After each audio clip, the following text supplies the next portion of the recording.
mensahe sa panalangin papuri, Nancy. At sa interpretasyon ito, Ina S.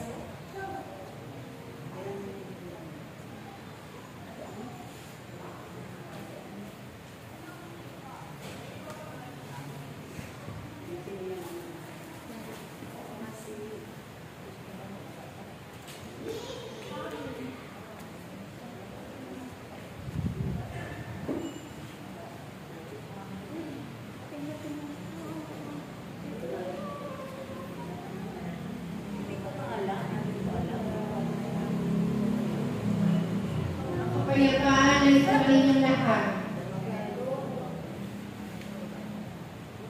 Ang inyong mga panaginip ay inyong ilaan sa aking mga salita sa oras na ito.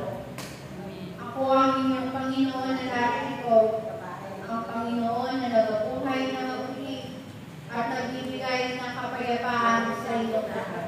Amen. Aking mga anak, pagmasdan ninyo ang aking larawan. Pagmasdan ninyo ang inyong Panginoon na nakatingin sa inyong lahat. Aking binubusisi ang inyong mga puso upang ang kalinisan nito ay magsilaw sa bawat isa sa sanglibutan nito.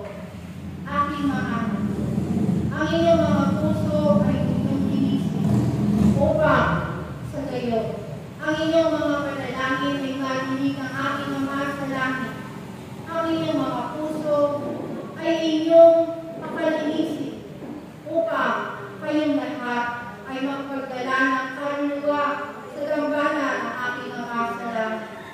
Ang inyong puso ay inyong inisip upang kayong lahat ay magkaroon ng bunga na kaaya-aya sa aking paningin. Ang inyong mga puso ay inyong inisip upang ang sumpa ng kalangitan ay hindi puma sa inyong mga buhay. Ang inyong mga puso ay inyong inisip upang sa gayon kayong lahat ay matawag sa aking harapan. At sa pagdating ng panahon, ako ay inyong masilayan sa inyong mga pagpanaw. Tandaan ninyo mga anak na kayong lahat ay tinawag ko sa tahanan na ito upang makinig ng aking mga salita at hindi ng mga salita ng inyong mga kapatid na nagbibigay ng pasakit sa damdamin ng bawat isa. Kayong lahat ay narito upang kayo'y magpuno ng kapangyarihan na mula sa aking kaharian. Kayong lahat ay narito upang humingi ng kagalingan mula sa aking Ama. Kayong lahat ay narito upang humingi ng kapatawaran sa inyong mga kasalanan. Kayong lahat ay narito upang magkamit ng kasaganahan habang kayong lahat ay nabubuhay pa sa mundong ito. Tandaan ninyo ang aking mga salita ang siyang makapagpapago sa inyong mga buhay. Ang aking salita ang siyang makapagpapalinis sa inyong mga puso at sa inyong mga isipan. Sapagkat kung ang inyong puso ay malinis, kayo'y makapagawa ng kabutihan sa inyong mga kapatid. Ngunit kung ang inyong mga puso ay puno ng galit, higit, at kasuklang-suklang na bagay, wala kayong magagawa kung hindi kasakit sa damdamin ng inyong mga kapatid. Kayong lahat ay tinawag ko dito sa tahanan ng aking Ama upang kayo ay makapaglingkod sa Kanya na may buong pag-ibig at buong kababaan sa inyong mga puso. Tandaan ninyong lahat na ang araw na ito ay ang araw ng malinis na puso at pusong busila katulad ng inyong Panginoon. Ang aking puso ay nagliliwanag, ang aking puso ay puno ng pag-ibig, ang aking puso ay nag-aapoy sa pag-ibig sa sanlibutan. Kayong lahat ay minamahal. Ang inyong mga esposo may mga karamdaman ay ipanalangin ninyo sa aking malinis na puso, sapagkat ako'y darating sa inyong tahanan upang sila ay aking pagalitin. Amen. Pagagalingin ko ang inyong mga minamahal, sapagkat kayong mga may bahay at ilaw ng tahanan ay naririto at nagsisindig ng inyong liwanag sa tahanan ng aking mga kasalanan. Maraming salamat sa inyong lahat.